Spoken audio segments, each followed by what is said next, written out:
Vijay, lasting victory is विजय और temporary victory is जय। तो हमारा विजय तभी स्थापित होगा, जैसे बाबा ने कहा, जब सही माने में मानवता की जीत हुई और शोषित पीड़ित मानव तक बचा करके जो सर्वत्र समाज, जो शोषण मुक्त समाज की स्थापना हुई, वही हमारा विजय उत्सव का प्रॉपर विजय है। एनीवे, हम जो शब्द में सुनाना है, ये जो संघर्ष है, समर है, लड़ाई है, युद्ध है, एक बहिर्मुखी एक अंतर्मुखी। तो बहिर्मुखी लड़ाई किसके साथ? पाप शक्तियों के साथ, जो समाज विरोधी शक्तियां समाज को फ्लरिश करने नहीं देती, आगे बढ़ने नहीं देती मानवता को, उसके विरुद्ध लड़ाई हमारा सामाजिक लड़ाई है।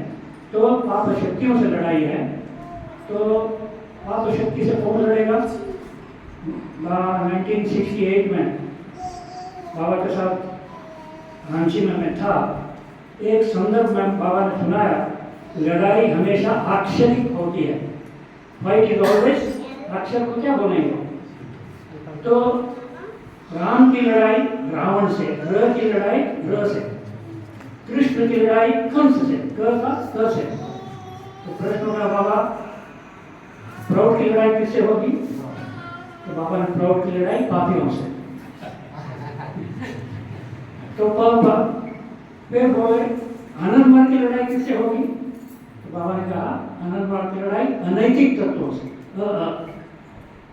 तो लड़ाई हमेशा अक्षरी है, इसलिए प्रौढ़ की लड़ाई एंटी सोशल एलिमेंट के साथ लड़ करके सभी पर समाज स्थापित करने के लिए वो दिन हमारा विजय का दशमी है। और अंतर्मुखी लड़ाई, जैसे आपने सुना है, असुरी शक्तियाँ है ना, जो षड ऋतु अष्टकाश रूप के भीतर हमको दबा रहे, आप उठने नहीं दे रही है, उसके लिए हमारा जो आनंद मार्ग का साधना पद्धति।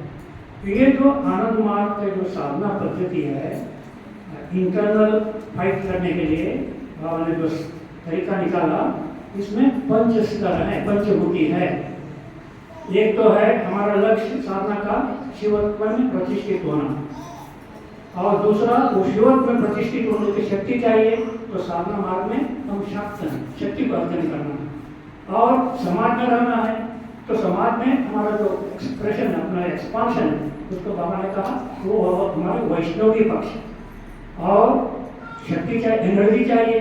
तो एनर्जी को इंट्रोवर्ट करने के लिए बाबा ने कहा हमारा शौर्य साधना है, और समाज में रह करके लीडरशिप देना है, आगे ले जाना है। उसके लिए वो जो संघर्ष के लिए, अपने सशक्त करने के लिए, लीडरशिप एक्वायर करने के लिए, सभ्य बनने के लिए हमारा गाणपत्य का साधना का पक्ष है।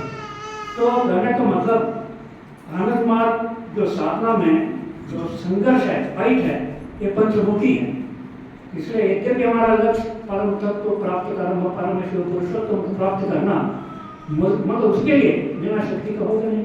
इसलिए ये जो शक्ति को जगा करके, शक्ति को उठा करके परम तत्व तक प्रतिष्ठित करना, ये हमारा अंतर की साधना है।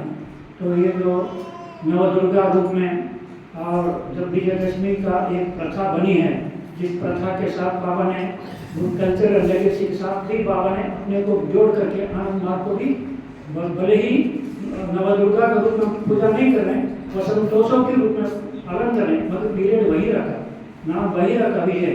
क्योंकि बंगाल की जो लेगेसी, बंगाल में रह करके उनके साथ हम लोग की एकात्मकता है, एक भी व्यक्त करने के लिए भी हम लोग भी वसंतोत्सव को उसी पीरियड में मनाते हैं जबकि प्रथा चलती आई है।